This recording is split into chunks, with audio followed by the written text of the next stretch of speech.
Boa noite, pessoas. Aqui de novo estamos, Camille Borges, psicóloga do Impassex, e eu, Oswaldo Rodrigues, também psicólogo do Instituto Paulista de Sexualidade, para termos uma conversa sobre qual é o tema dessa noite, Camille. A Camille fica recebendo as perguntas que nós devemos responder e depois a gente descobre coisas aqui. O tema de hoje é parafilias. Uau! Esse é um tema bastante interessante, bastante importante e tem uma série de funções. Mas eu falei das perguntas, é porque tem pergunta mesmo, né, Camille? Hoje tem perguntas. Uau! Boa noite a todos que nos acompanham no Instagram e na rádio. A primeira pergunta que a gente recebeu, Oswaldo, foi a seguinte: qual a diferença entre parafilia e transtorno parafílico? Uma parafilia pode ser saudável? Então, são duas perguntas. Todo mundo me pergunta coisas semelhantes por uma série de razões. Primeiro que a palavra parafilia, quando ela foi inventada, ela tinha uma intenção de ser uma palavra que referisse comportamentos sexuais diferentes, apenas diferentes. Aqui temos um problema, porque logo que começaram a descrever comportamentos sexuais diferentes, descreveram comportamentos muito extremados e que fazia com que todo mundo considerasse esses comportamentos patologias, problemas, inclusive os profissionais das áreas de saúde, medicina e psicologia. Mas existe uma diferença que tem sido buscada e reforçada nos últimos anos pela Organização Mundial de Saúde. Essa diferença é buscarmos determinar que existem comportamentos sexuais diferentes, mas também algumas pessoas exibem transtornos que utilizam esses comportamentos sexuais. Aqui começa a diferença. Puxa vida, comportamento sexual diferente é o quê? Primeiro, é diferente do que você, que está me ouvindo, pensa. O que você chama de sexo, o que você chama de comportamento sexual, o que você considera ser normal, o diferente vai ser qualquer outra coisa. E essa outra coisa provavelmente seja o comportamento do seu vizinho, do seu colega de trabalho, porque todos nós temos comportamentos sexuais que também divergem. Mas existem algumas ideias, lá já no começo do século XX. Não, mas esses comportamentos são diferentes de um comportamento sexual reprodutivo. Se não conduzirem a ter filhos, é uma parafilia. Também é verdade, mas são comportamentos que podem ser semelhantes a um beijo, a um abraço, a um afago, a um sorriso, a um olhar especial, a uma palavra, uma fala carinhosa ou sexualmente explícita. Mas, quando é que a gente vai ter um transtorno? Sabe, Camila, eu sempre fico pensando nisso, porque tem muitas pessoas que vêm a consultas lá no Impassex, que muitas vezes traz uma discussão assim, mas isso aqui é errado? As pessoas se preocupam com os comportamentos sexuais diferentes por serem errados. Mas quando vai ser errado? Eu posso contar para vocês que sim, existem algumas compreensões específicas. Primeiro, se for ilegal. Estamos de acordo que se for uma questão ilegal nesta cultura, já é um problema, porque se essa pessoa compreende que é um comportamento ilegal e ela quer executar esse comportamento, ela está trazendo um problema para ela e para os outros. Então já temos a primeira coisa. Então, se não for ilegal, pode? Ok, vamos pensar em algumas outras coisas. Eu usei um argumento. Trazer problemas para si e para os outros. Camille, se um paciente traz uma descrição de um comportamento sexual, e essa descrição me mostra que ele não sai machucado, ele não sai mal, ele não se lastima, ele não tem problemas com isso, já é uma boa coisa. Sim. Mas não pode também trazer problemas, levar problemas para outra pessoa ou outras pessoas. Então, peraí, vai ser um transtorno se alguém cometer agressões? Bom, agora tem mais um ponto. Tem que ser consensual. As duas pessoas têm que estar de acordo. algumas pessoas, estando de acordo, elas podem transgredir algumas regras morais. Mas isso significa que aquelas duas pessoas estão equilibradas, estáveis. Estamos falando de pessoas adultas que têm a capacidade de decidir o que querem, compreendendo as consequências daqueles atos. Puxa, então já é a terceira coisa. Quer dizer, então não pode ser ilegal para ser só um comportamento diferente. Também não pode trazer prejuízos para si e para os outros. E tem que ser consensual. Puxa vida. Tem mais uma coisa. É que sempre chamou a atenção em todas as descrições de comportamentos parafílicos. É aquela situação onde a pessoa fantasia, imagina, passa o tempo todo pensando nisso. Agora, se ela só fantasia e imagina, também não vai ser um problema. Agora, se ela se sente obrigada a cumprir, a fazer, a executar, e não consegue deixar de fazer e sempre está tentando fazer, isso causa ansiedade na busca de tentar fazer e fazer de novo, aqui nós temos problema. Aqui nós temos transtorno. Então, já começa a ter uma diferença. Eu tenho que perguntar para a pessoa. Faz sentido, Camila? Camila, assim, eu estou perguntando para você porque, assim, eu estou aqui falando, mas eu estou tentando raciocinar como é que todos estão ouvindo. Porque o que eu estou contando existem comportamentos que podem ser úteis para uma pessoa, para um casal, mas existem formas de expressar esses comportamentos que podem ser problemas para a pessoa e para outra pessoa, para o casal. Faz sentido, Oswaldo, e para o casal ou para mais pessoas, né? Inclusive porque se essa pessoa sai por aí falando que todo mundo pode fazer determinada coisa, isso for ilegal, trouxer prejuízos para as pessoas envolvidas, não levar em consideração o consensual, também seja uma coisa impulsiva, sem controle, não. Essas são diferenças importantes.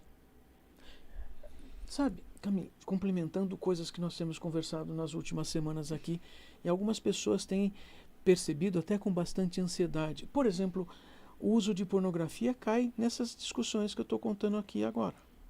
A única questão é que se uma pessoa está assistindo pornografia no seu celular, não tem discussão de consenso, de consensualidade, não dela com o aparelho dela. Porém, ela faz isso de maneira impulsiva, ela tem controle sobre isso, está trazendo prejuízos para ela? Uau! A gente começa a ter uma série de coisas. Também existem pornografias ilegais, então entra aí também a ilegalidade. A frequência também seria um critério ou não, Oswaldo? Essa é uma discussão importante. Há uns 20 e tantos anos, sim, apareceu um psiquiatra que dizia assim, mas olha, se a frequência desse comportamento conduzir a mais de 7 orgasmos por semana, isso é uma patologia. Complicado. Não. Então, assim, a frequência em si não é um problema, exceto, não, essa pessoa busca esse comportamento 5, 10, 15 vezes por dia. Quando ela trabalha, quando ela se alimenta adequadamente, quando ela dorme, ela tem vida social? Peraí. Os comportamentos sexuais, a frequência dos comportamentos, também não podem afetar as outras áreas da vida dessa pessoa para ser saudável. Uhum. Boa pergunta. Bom você ter lembrado disso. Tá. Então, uma parafilia pode ser saudável? Então, o comportamento parafílico, ele pode ser saudável se ele tiver nessas circunstâncias que eu contei. Bom, vai ter que ter controle da pessoa, controle bom, no bom sentido. Ela não sofre com isso. Não é ilegal. Ela não faz isso contra a vontade das outras pessoas envolvidas. Quer dizer, essas questões têm que estar bem claras. Comportamentos sexuais diferentes, como eu dizia, puxa, podem ser beijos. Mas tem gente que gosta de beijar muito. Tem. Mas e se elas gostarem de ficar beijando 2, 3 horas? Viu? Isso é problema? Não necessariamente. Mas isso é sexo? Isso são comportamentos sexuais. Isso faz parte da atividade sexual. Prestem atenção. Muitas vezes vocês estão fazendo de maneira repetida uma mesma coisa Só que, peraí, é só uma vez por dia. Ok. Não, são 5 vezes por dia. Torno a dizer, quanto tempo? Quanto tempo você usa? Isso é importante. E a gente tem mais uma pergunta. Oba. Quando as práticas BDSM se tornam um transtorno parafílico? Primeiro é bom explicar o que seria BDSM. O BDSM é o que se chamava, há uns 40 anos, de SM, de sadomasoquismo.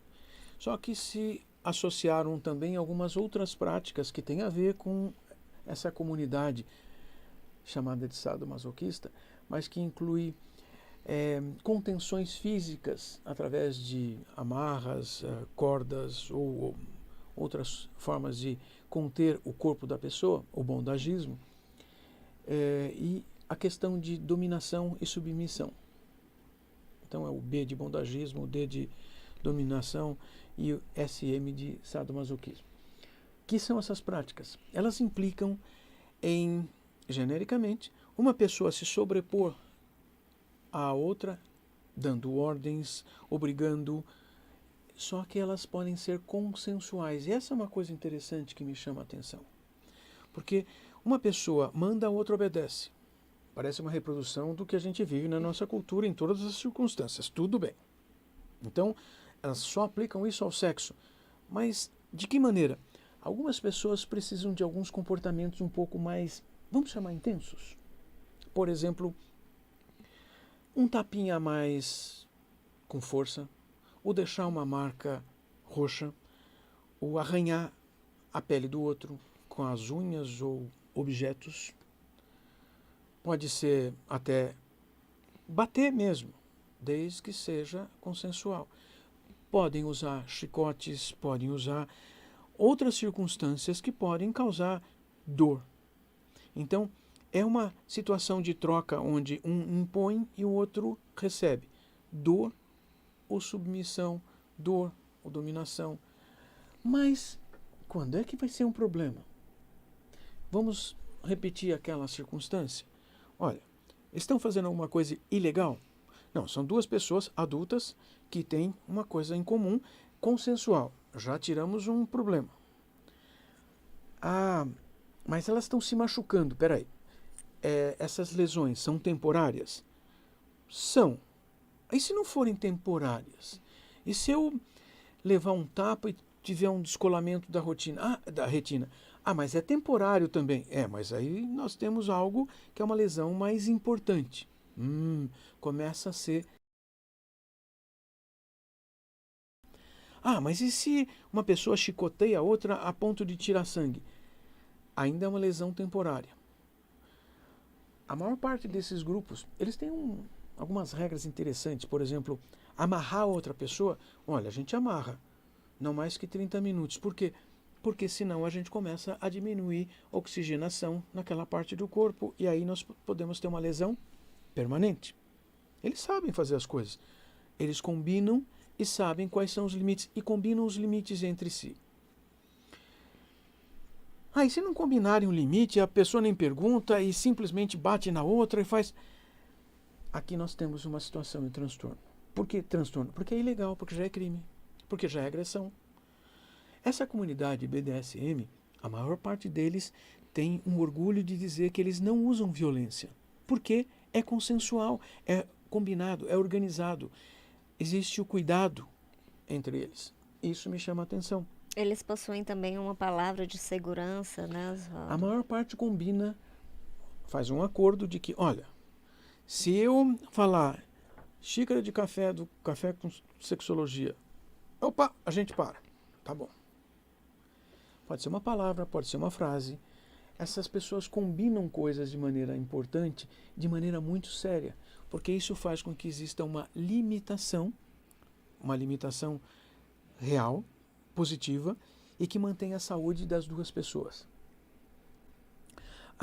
Mas pode ser que essa pessoa hoje se envolva com um comportamento sexual desses e depois não queira mais. Pode ser, isso é verdade. Mas tenho que lembrar para vocês que uma das coisas importantes nessa história é exatamente a busca de um comportamento que traga satisfação sexual para as duas pessoas envolvidas, duas ou mais pessoas. Mas quem tiver algum problema de falta de controle do impulso, a obrigatoriedade de sempre fazer muitas e tantas vezes, começar a atrapalhar a sua vida e a vida do outro, ter lesões, começa a se preocupar porque nós temos problemas emocionais envolvidos importantes. Isso seriam transtornos. Uhum. Essas foram as perguntas de hoje, Oswaldo. E o Oswaldo tem um livro sobre esse tema, né? De verdade, já faz algum tempo nós escrevemos um livro sobre parafilias. Vocês acho que ainda encontram pela internet. Sabe, Camille, você falou do livro, e o livro é uma das formas de a gente conhecer as coisas. Seria útil para quem quer saber mais sobre parafilias buscar esse livro? Claro, claro que sim. Mas eu posso procurar na internet? Pode. A maior parte das pessoas que também procura pela internet, se procurar por parafilias, vai encontrar pornografia. Essa é uma questão importante para lembrar para vocês.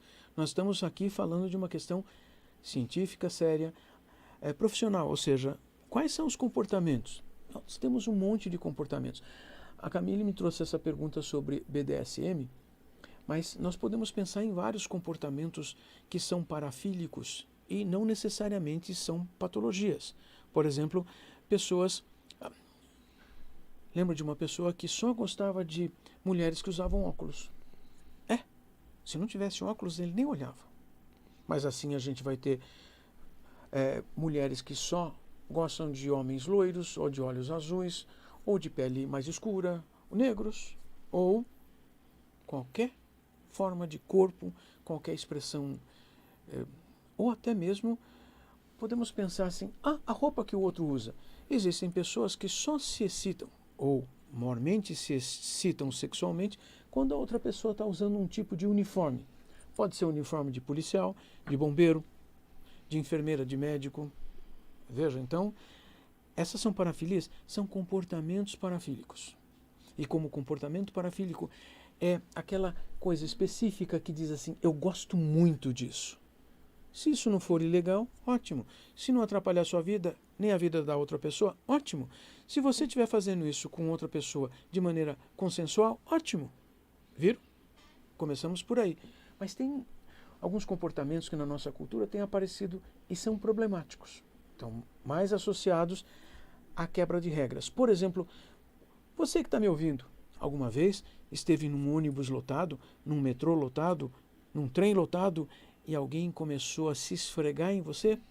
Pois é, esse é um comportamento parafílico. Pois é, isso é ilegal, então já é um transtorno parafílico. Então, é importante saber, olha, é uma coisa relativamente simples. A maior parte das pessoas já me falou que passou por situações assim. Quer ver outra coisa? Sim. É verdade que isso são mais homens. Muitos homens acham que mostrar o pênis para as mulheres é uma coisa muito bonita, que as mulheres gostam muito. Então, de repente, na rua, dirigindo o seu carro, fazem isso e mostram. Ou mandam nudes. No WhatsApp. No WhatsApp, sem perguntar. Posso? E mesmo assim, posso te mandar uma foto? Que foto? Não pode ser qualquer foto? Pois é. Então, muitos homens acham isso. Esses são exibicionistas. Se eles não fazem isso com uma pessoa que está de acordo, que também deseja, que também se sente bem fazendo, trocando, nós temos um transtorno. Além do que, de novo, não é só um transtorno, porque isso é um comportamento ilegal, é crime. Puxa vida, então não pode. Isso. Veja, mesmo naquela situação que tem a ver com BDSM, não tem a ver, aparentemente, pessoas que gostam de se impor. Vamos lá, estamos no ambiente de trabalho. Meu chefe ou minha chefe me chama, tranca a porta e me assedia sexualmente. Gente, isso é ilegal. Inclusive é contra a produtividade no trabalho. Poxa, mas espera aí, nesse caso não tem nenhum comportamento possível? Se for de acordo com as duas pessoas, sim. Mesmo assim, no ambiente de trabalho vai ser um problema. Os dois vão deixar de trabalhar para fazer alguma outra coisa que não seja trabalho. Tá aí a importância do consentimento, né, Oswaldo? Lembrando que Isso, tirar o preservativo durante o ato isso, sexual sem que a outra pessoa autorize é isso. crime. Isso, vejam só, existem algumas pessoas, então nós estamos falando, por exemplo, de homens, que de repente eles têm alguma ideia aí de poder, porque se ele vai usar a camisinha e ele tira a camisinha em algum momento, sem contar para outra pessoa, ele está fazendo uma coisa que não é consensual, mas é um problemão. Por quê?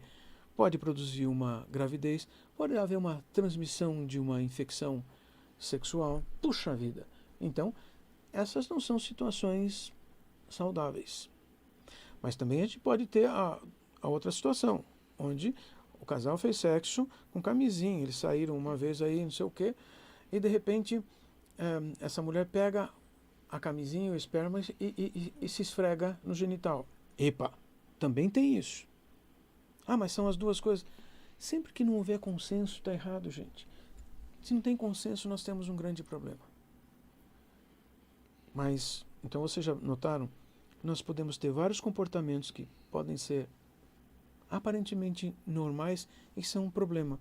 Ah, então não tem aqueles monte de coisas que a gente pode ler na internet que são transtornos? Também tem, mas não são só aqueles montes de comportamentos de transtorno. Puxa, mas você falava do livro, aí eu pensava, e se alguém pega o livro, Camille, pega lá, lê algum capítulo lá e acha que é legal e vê o telefone lá da clínica, diz, eu quero marcar uma consulta com a doutora Camille, porque eu quero perguntar para ela isso. Doutora Camille, olha só, eu li esse comportamento aqui, eu estou curioso, você acha que eu devo fazer? O que é que você acha, Camille? Olha, essa pergunta é direta, olha. Eu acredito que, como o Oswaldo explicou no início do programa, né, depende de qual página do livro a pessoa escolheu, de quem está envolvido nessa prática e do consentimento de todos que estão envolvidos. Mas eu fiz essa pergunta porque isso já me aconteceu, né? Um sujeito chegar lá dizendo que não era uma consulta, só queria conversar comigo, mas ele queria saber se a gente estava montando um grupo de praticantes. Assim, não, eu estudo. Eu posso imaginar um monte de coisas, saber um monte de coisas. Isso não significa que eu faça, queira fazer ou pretenda fazer em algum momento da minha vida. Mas o importante nessa discussão é, veja, se você leu alguma coisa e se interessou por isso, mais provavelmente isso tem a ver com alguma coisa da sua vida. Mais provavelmente você já tem pensado a respeito. E você está tentando fazer alguma coisa para chegar mais perto. Bom, talvez isso implique algumas limitações de habilidades, às vezes habilidades sociais, às vezes habilidades emocionais, qualidades que você precisa desenvolver. Então, vai com calma. Sempre que você lê alguma coisa, não ache que você está precisando fazer essas coisas. Ok? Camille, nós já conversamos o nosso tempo todo aqui. Puxa, obrigado por ter me ajudado a ver as perguntas aí, porque ela fica manuseando ali, ela sabe quando vem perguntas e faz as perguntas. Mas Camille, a semana que vem você não está conosco, é isso? Semana que vem eu tô. Ah, ótimo. Porque nós temos uma outra convidada, Camille. A Carolina Fernandes vem aqui estar conosco falando... que maravilha. Falando sobre casais tentantes. Dá pra gente usar essa frase? Imaginem isso. São pessoas, casais, que têm suas dificuldades com reprodução, com terem filhos. Isso envolve sexo, envolve casais. Nós vamos ter uma boa conversa com ela. Muito obrigado por assistir e ouvir a gente aqui ao vivo, no YouTube, no Instagram. Vamos lá, vamos conversar com a gente. Façam perguntas, deixem perguntas lá. Nós vamos lá. Somos curiosos em saber o que vocês querem saber. Muito obrigado por participar aqui com a gente. Tchau, tchau. Até mais. Boa semana. Você ouviu na Vibe Mundial o programa Café com